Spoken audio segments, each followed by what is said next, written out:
Kota kelas, siapkan. Perhatian siap, perhatian siap, perhatian siap. Beri salam kepada Bapak Guru. Assalamualaikum warahmatullahi wabarakatuh. Waalaikumsalam warahmatullahi wabarakatuh. Ready, mulai.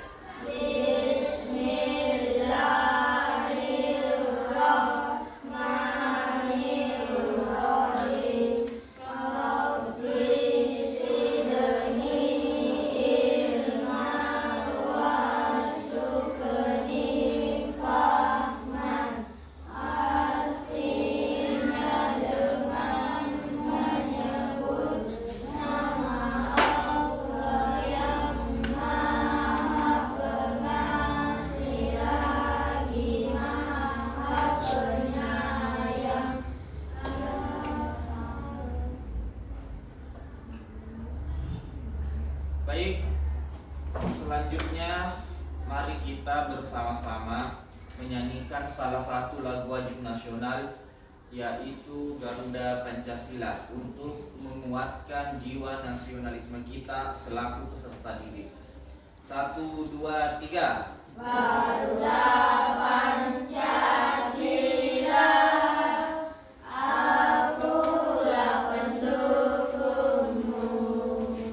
Patriot proklamasi, sedia berkorban untukmu. Pancasila dasar negara, rakyat Harimau Sentosa, pribadi bangsaku. Ayo maju, maju, ayo maju, maju, ayo maju, maju.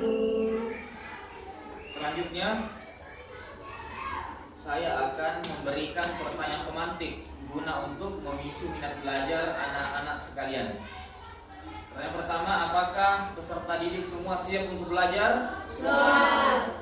Apakah peserta didik semua siap untuk memahami apa itu demokrasi? Siap. Apakah peserta didik siap untuk memberikan contoh tentang demokrasi dalam satuan pendidikan?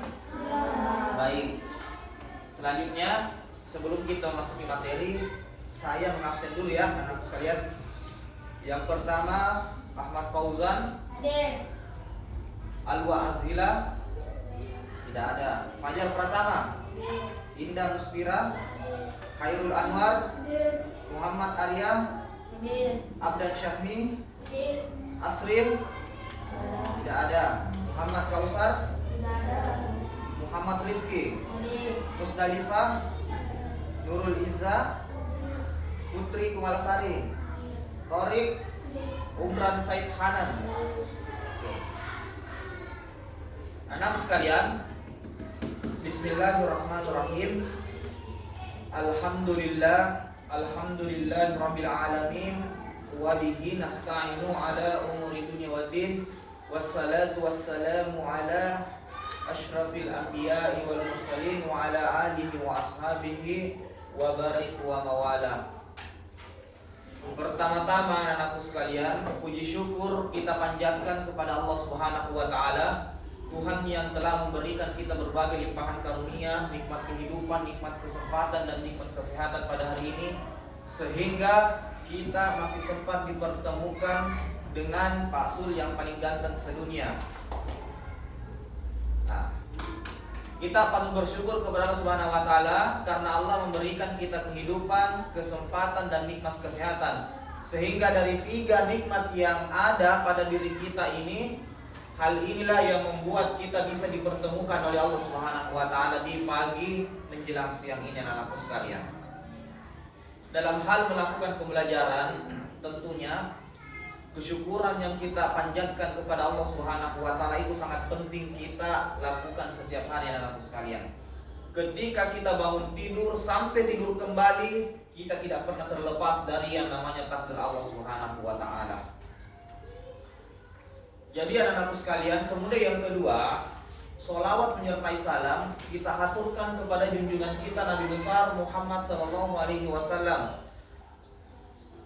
Nabi yang telah membawa kita dari alam yang penuh dengan kemaksiatan, kejahiliaan, sehingga Nabi mengantarkan kita dari alam tersebut menuju alam yang penuh dengan tauhid sampai sekarang ini. Tentunya kita selaku hamba yang beriman, peserta didik yang beriman, anak-anakku sekalian, kita harus mengikuti ajaran Allah Subhanahu wa taala melalui baginda Nabi Muhammad SAW. Ajaran yang terakhir ini ajaran yang sangat murni, dan bahkan sampai Allah mengatakan dalam Al-Qur'an, "Al-yauma akmaltu lakum dinukum wa akmaltu 'alaikum ni'mati wa raditu lakumul Islam madinah." Apa kata Allah? Ketika Allah menurunkan ayat terakhir Al-Qur'an, ayat terakhir. Tidak ada lagi ayat yang turun setelah ayat ini. "Al-yauma akmaltu lakum dinukum," telah aku sempurnakan nikmat yang ada pada diri kalian, kata Allah Subhanahu wa taala kepada Nabi Muhammad SAW.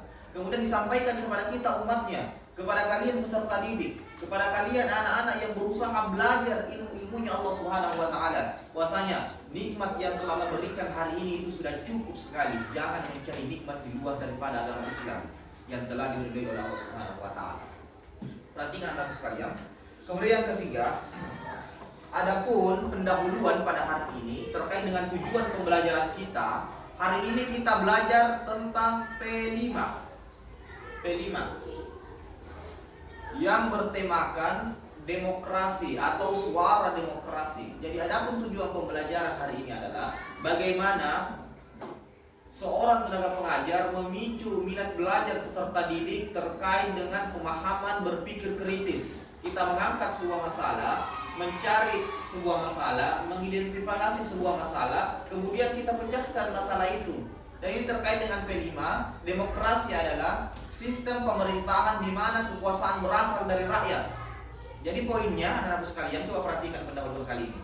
Poinnya, anak-anakku sekalian, sistem pemerintahan di mana kekuasaan itu berasal dari rakyat. Apa maksudnya? Kita memilih calon pemimpin itu harus di bilik suara. Siapa yang melakukan ini semua? Kita sebagai rakyat Indonesia. Kenapa kita harus melakukan pemilihan? Karena demokrasi di Indonesia itu ditentukan oleh suara rakyat. Dari rakyat untuk rakyat. Jadi anak-anakku sekalian, demokrasi itu juga berasal dari kata bahasa Yunani atau Sanskerta, demokratos. Artinya kebebasan. Ketika seseorang berbicara demokrasi, maka seseorang berbicara kebebasan. Demokrasi berpendapat, kebebasan berpendapat. Demokrasi berpikir, kebebasan untuk berpikir. Jadi setiap kepala yang ada di kelas ini itu berhak menyuarakan demokrasi, kebebasan di hadapan pemimpin. Jadi jangan kita kira, anak sekalian, demokrasi itu kita hanya memilih saja pemimpin, kemudian kita tidak angkat bicara ketika kita ditindas. Ketika kita mencari keadilan, kita harus turun di jalan mencari keadilan. Bukan demo anarki, bukan demo anarkis, tapi kita demonstrasi, menuntut keadilan, memperjuangkan hak, sehingga hak itu bisa kita dapatkan secara adil. Kemudian lanjut anak-anak sekalian. Kata demokrasi berasal dari bahasa Yunani, yaitu demos yang berarti rakyat, dan kratos yang berarti kekuasaan. Apa artinya? Demokratos apa artinya? Kekuasaan dari rakyat, kekuasaan dari rakyat. Jadi kita memberikan kekuasaan kepada pemerintahan. Kita memberikan kekuasaan pada pemerintahan. Hari ini kita hidup di desa. Desa mempunyai struktur pemerintahan tersendiri, disebut dengan kepala desa, ibu desa, kepala bupati, wakil bupati, kepala gubernur, wakil gubernur, bahkan sampai pemerintahan tertinggi dalam sistem pemerintahan kita, yaitu presiden. Dan itu dipilih oleh siapa? Dipilih oleh rakyat. Nanti kalian berumur 17 tahun ke atas, kalian sudah bisa memilih pemimpinnya sendiri. Jadi insya Allah besok-besok ketika Pak Sul mencalonkan sebagai calon presiden, kalian harus memilih. Pilih yang mana berhak untuk dijadikan sebagai seorang pemimpin. Makanya kata Imam Syafi'i, anak-anakku sekalian, ketika kita memilih pemimpin, pilihlah pemimpin yang paling banyak dibenci oleh umat. Yang paling banyak dibenci oleh umat. Ketika ada pemimpin selalu diserang oleh netizen, selalu diserang oleh rakyat. Nah, pemimpin apa seperti itu? Pemimpin yang tidak bervisi, pemimpin yang tidak bermisi. Anak-anakku sekalian, kalian perlu pahami di sini bahwasanya pemimpin yang dikatakan oleh Imam Syafi'i adalah pemimpin yang paling banyak dihujat, pemimpin yang paling banyak dihina, pemimpin yang paling banyak disepelekan, kata Imam Syafi'i rahimahullah. Kemudian anak-anakku sekalian, demokrasi secara harfiah dapat diartikan sebagai pemerintahan yang berada di tangan rakyat. Sekali lagi anak-anakku sekalian, saya perlu tekankan di sini bahwasanya pemerintahan itu berasal dari rakyat. Jadi jangan kalian merasa kecil di hadapan pemerintahan. Kalian bisa masuk di istana negara, kalian bisa masuk di IKN kalau punya orang dalam, kalau punya uang. Tapi sistem pemerintahan kali ini itu tidak berdasar atas keadilan. Rakyat kecil ditindas, rakyat besar tambah kaya karena dia belum punya uang. Tujuan pembelajaran proyek kali ini adalah, perhatikan anakku sekalian, diharapkan peserta didik mampu mengimplementasikan sistem demokrasi pada satuan pendidikan. Hari ini tempat yang kita duduki disebut dengan satuan pendidikan, makanya disebut dengan SD, sekolah dasar, atau satuan pendidikan yang memberikan pendidikan kepada kita, mentransformasikan ilmu pengetahuan di bangku sekolah. Itulah yang disebut dengan pendidikan, pedagogik. Demokrasi pada satuan pendidikan dan lingkungan masyarakat. Jadi sebentar anakku sekalian, kalian diperintahkan untuk membuat satu proyek atau proyek untuk mengimplementasikan bagaimana cara menerapkan sistem demokrasi itu, pemerintahan yang berdasar pada rakyat itu pada satuan lingkungan sekolah kita. Jadi menurut Hasan al-Banna, anak-anakku sekalian, negara itu miniatur terkecil, sekolah itu miniatur terkecil sebuah negara. Sekolah ini itu diibaratkan sebuah negara. Ada presidennya, dan presidennya itu adalah bapak kepala sekolah kita. Kemudian gubernurnya, bupatinya itu adalah guru-guru kita, dan rakyatnya ada kalian semua sebagai siswa. Hasan al-Banna mengatakan seperti itu. Miniatur terkecil sebuah negara adalah sekolah. Ketika kalian tidak sanggup berlaku adil dalam sekolah, apalagi kalian sudah bernegara di luar sana. Ketika kalian tidak sanggup bertanggung jawab dalam sekolah, apalagi ketika kalian sudah berada di luar sana. Ketika kalian masih membuang sampah tidak pada tempatnya, lebih-lebih nanti ketika kalian sudah bernegara di luar sana. Ketika kalian suka mengambil yang bukan hak kalian, ketika kalian bernegara nantinya, kalian akan korupsi dan dicap sebagai koruptor, tikus berdasi. Jadi anak-anakku sekalian, pentingnya pada tema P5 kali ini kita harus memahami apa itu demokrasi yang sesungguhnya. Apa itu kebebasan berpendapat sesungguhnya. Ketika kita tidak bisa berlaku baik dalam sekolah, miniatur terkecil ini, tahu miniatur? Miniatur itu seperti sistem pemerintahan yang kecil, miniatur, ada contohnya. Dan itu dibuat secara mini, seperti globe, itu miniatur terkecil sebuah dunia. Globe itu yang di atas sana. Globe. Peta dunia itu yang kayak poster, ada peta-peta dunia, itu adalah miniatur terkecil sebuah negara. Sama dengan sekolah ini, miniatur terkecil sebuah negara. Ada gedung-gedungnya, ada kantornya, ada kantinnya, dan ada sistem pemerintahan di dalamnya mengikat itu semua. Jadi anak-anakku sekalian, kita harus tahu di sini kita berperan sebagai apa. Apakah kita berperan sebagai presiden, berperan sebagai rakyat, atau berperan sebagai bupati atau gubernur. Jadi kalian sebagai rakyat, ketika ada kesalahpahaman dalam sistem pemerintahan, ada kekacauan berpikir dalam sistem pemerintahan, kalian bisa mengadukan, kalian bisa berdemo di depan kantor, berdemo di depan lab, berdemo di depan kantin ketika makanan tidak sesuai dengan rasanya. Kita demo Pak Kakar. Jadi itulah yang disebut dengan demokrasi, anakku sekalian. Sekali lagi, itulah yang disebut dengan demokrasi. Ingat sekali lagi, bukan demo anarki, bukan demo menyakiti, tapi ini disebut dengan demonstrasi, memperjuangkan hak rakyat. Ketika ada teman kalian ditindas oleh guru, ada teman kalian yang ditampar oleh guru, ada teman kalian dipukul oleh guru, bahkan sampai menyakiti perasaan seorang siswa, kalian bisa menuntut hak itu. Kalian bisa bebas berekspresi di depan pemerintahan. Kalian sudah bisa belajar berdemonstrasi dalam satuan pendidikan ini. Jadi anak-anakku sekalian, coba kalian perhatikan. kita implementasikan demokrasi itu di dalam satuan pendidikan. Cukup kita dalam sekolah saja kita berdemokrasi, baru kita keluar. Besok-besok ketika ada demokrasi, ketika ada demonstrasi di luar sana di kabupaten, kita cukup mengimplementasikan demokrasi kita dalam ruang lingkup sekolah itu. Kemudian dan lingkungan masyarakat, ketika kita sudah berdemokrasi dalam lingkungan sekolah, kita keluar di masyarakat untuk mendemonstrasikan itu semua. Karena sering terjadi perbedaan pendapat. Ketika kita mampu berpikir kritis, kita yang mampu memperjuangkan hak mereka yang tidak bisa berpikir kritis. Lanjut, elemen P5 pada kali ini yaitu berkeadilan. Karena tema kita adalah suara demokrasi anak-anakku sekalian, yaitu berkeadilan. Yang kedua, refleksi pemikiran dan proses berpikir. Demokrasi itu harus dipikirkan. Semua proses pembelajaran itu harus dipikirkan. Semua tindakan itu berawal dari pemikiran. Makanya kata Sokrates itu, pemikiran adalah Tuhan. Nah, pemikiran adalah Tuhan.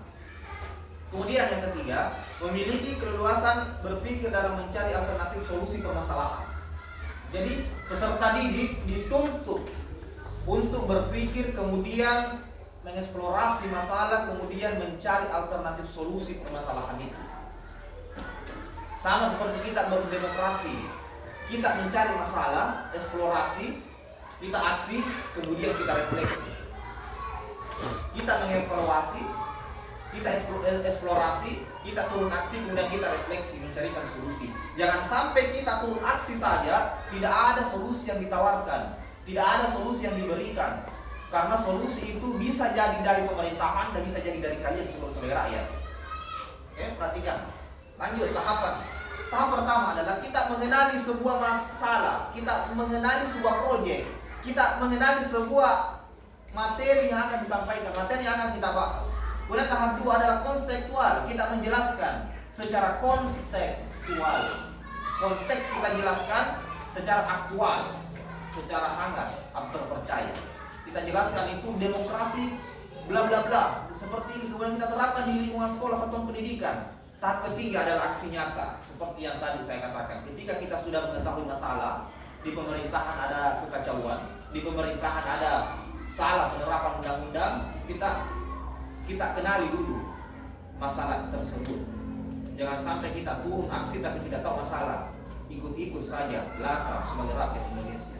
Yang kedua, kontekstual, kita jelaskan dulu, kita paparkan dulu, kita gambarkan dulu masalah seperti itu, masalah yang ada di pemerintahan itu seperti apa.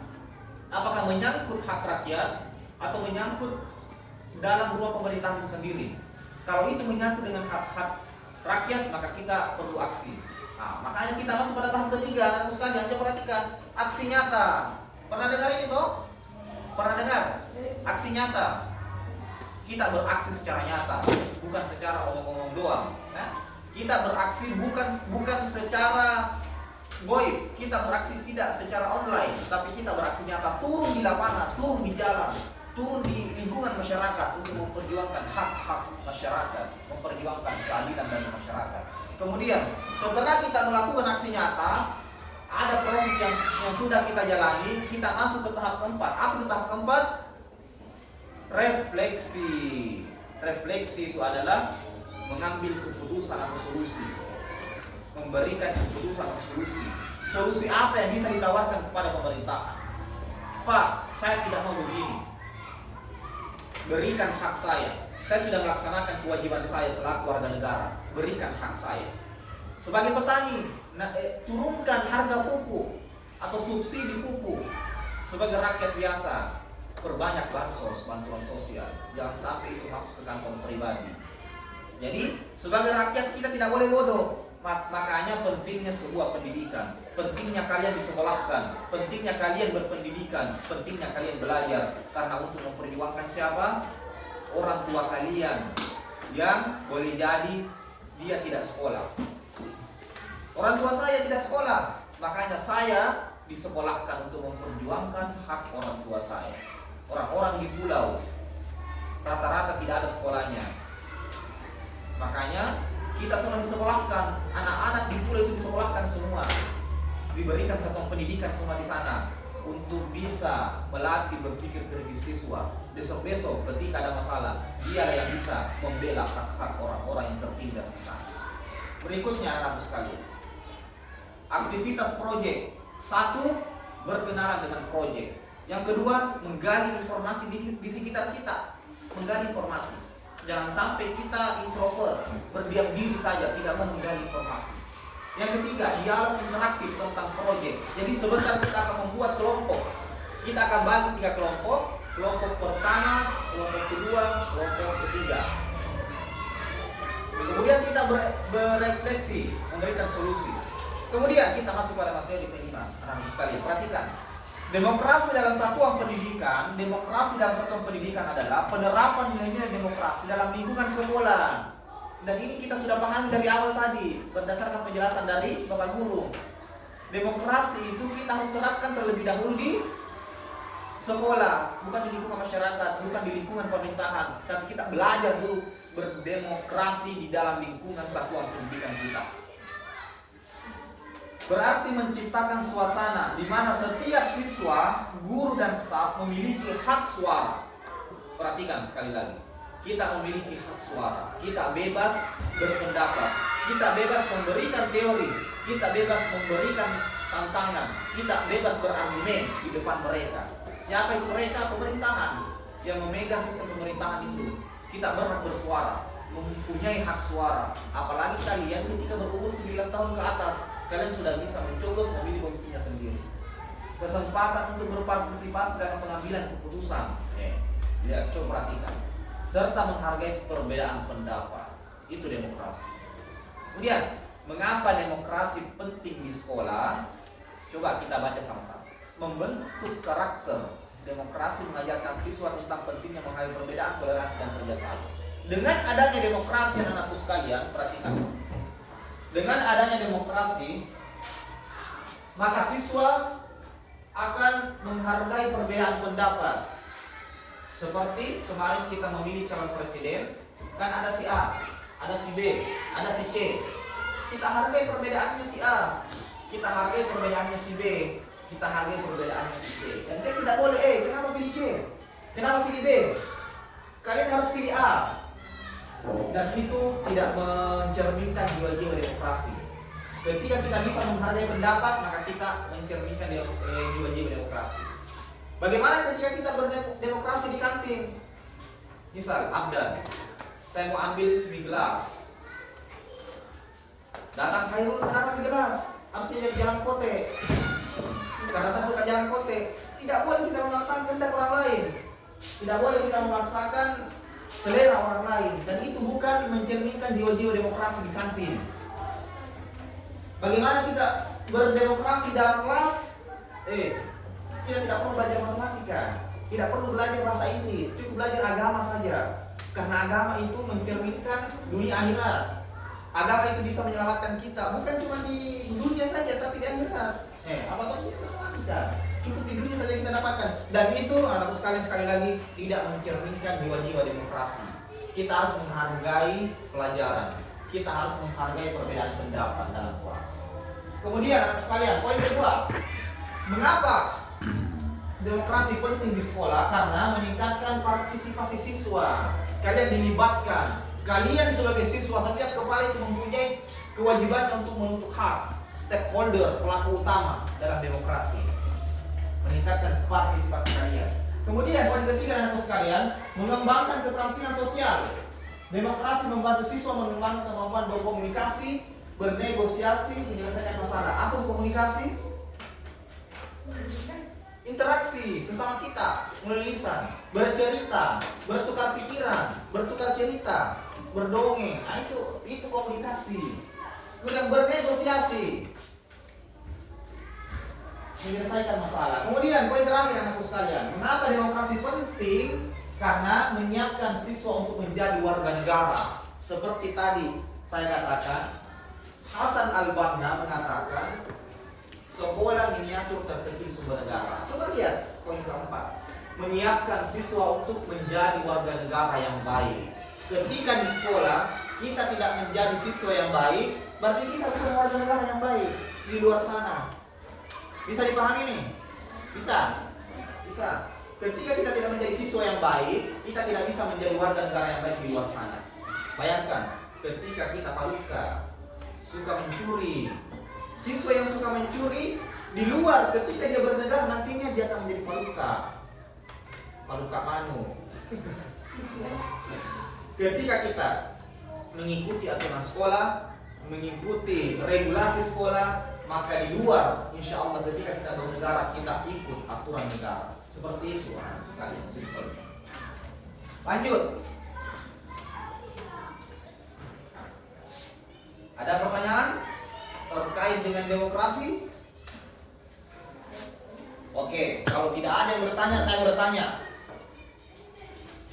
Nana, apa itu demokrasi? Apa itu demokrasi, Nana?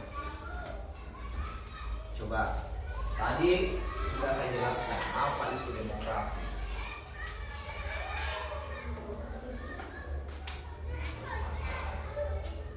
Coba Fauzan, apa itu demokrasi?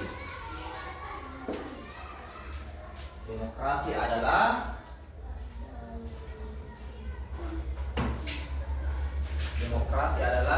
Arya. Apa itu demokrasi?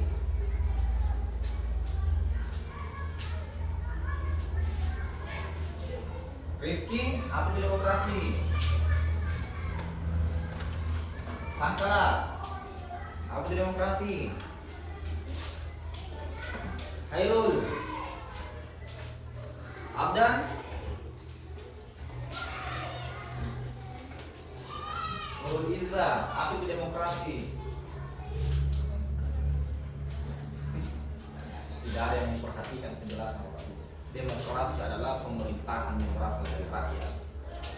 Kebebasan berpendapat, kebebasan berekspresi, kebebasan berpikir itu demokrasi. Demokrasi tadi berasal dari kata demos yang berarti rakyat dan kratos yang berarti kebebasan, pemerintahan rakyat. Demokrasi adalah pemerintahan. Demokrasi adalah pemerintahan. Wah. Sekali lagi bersama-sama, demokrasi adalah pemerintahan.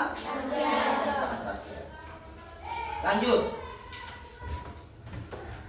Setelah kita memahami apa itu demokrasi dalam tema proyek P5 ini, setiap siswa membuat kelompok. Jadi kita membuat kelompok. Jadi kelompok pertama, kelompok kedua, kelompok ketiga. Setiap kelompok berkenalan dengan proyek. Kita mengangkat sebuah proyek di lingkungan kita. Masalah apa yang mau kita demonstrasikan? Masalah apa yang mau kita demonstrasikan? Masalah apa yang ingin kita angkat dalam lingkungan sekolah kita dalam satuan pendidikan ini? Setiap kelompok 1, 2, dan 3 itu mencari sebuah masalah. Contoh, Pak Sul mengangkat sebuah masalah tidak menerima pada waktu. Kami menolak pada waktu. Kami menolak pada waktu. Kita demonstrasikan, kita berkenalan apa itu sebenarnya pada waktu, apa sebenarnya kebijakan pada waktu. Setiap kelompok membuat kesepakatan terkait dengan proyek yang akan dibuat. Kemudian cari tahu tentang proyek, lalu kita presentasikan di depan kelas. Jadi anak-anakku sekalian, kita akan membuat proyek di atas kertas karton ini. Jadi setiap anak-anakku sekalian, coba naikkan kertas kartonnya kalau ada. Setiap kelompok itu membuat proyek, nah bagus, simpan di tengah. Membuat proyek tentang ini. Coba naikkan. Oke. Jadi kita akan membentuk proyek masalah demokrasi, kemudian kita print gambarnya, kemudian kita tempel di kertas karton itu ya. Nah, coba. Oke. Kemudian kita cari tahu tentang proyek itu, kita berikan penjelasan, kita aktualisasikan, kita konseptualkan proyek apa sebenarnya proyek yang diangkat, kita jelaskan secara detail di situ. Kemudian kita presentasikan. Oke, lanjut. Sebagai refleksi anak-anakku sekalian, demokrasi dalam satuan pendidikan adalah investasi jangka panjang. Dengan menerapkan nilai-nilai demokrasi sejak dini, kita dapat mencetak generasi muda yang cerdas, kritis, dan bertanggung jawab. Perhatikan anak sekalian, perhatikan semua. Dengan adanya demokrasi, kita dijadikan sebagai peserta didik atau warga negara yang mampu berpikir kritis, yang mampu bernalar dan bertanggung jawab. Ketika tidak ada demokrasi, berarti tidak adanya generasi muda. Karena kita diperbudak oleh pemerintahan ketika tidak ada suara demokrasi. Oke, karena kita sudah sampai di penghujung materi, silahkan tugasnya dikerjakan. Kita akan presentasikan minggu depan, ya, anak-anak sekalian. Oke, terima kasih ya. Ada yang bisa baca itu? Ada yang bisa baca? Apa bacanya? I love you too. Oke, silakan kelas siapkan. Latihan siap. Latihan siap. Latihan siap. Beri salam kepada Bapak Guru. Assalamualaikum warahmatullahi wabarakatuh. Waalaikumsalam warahmatullahi wabarakatuh. Doa pulang bunda.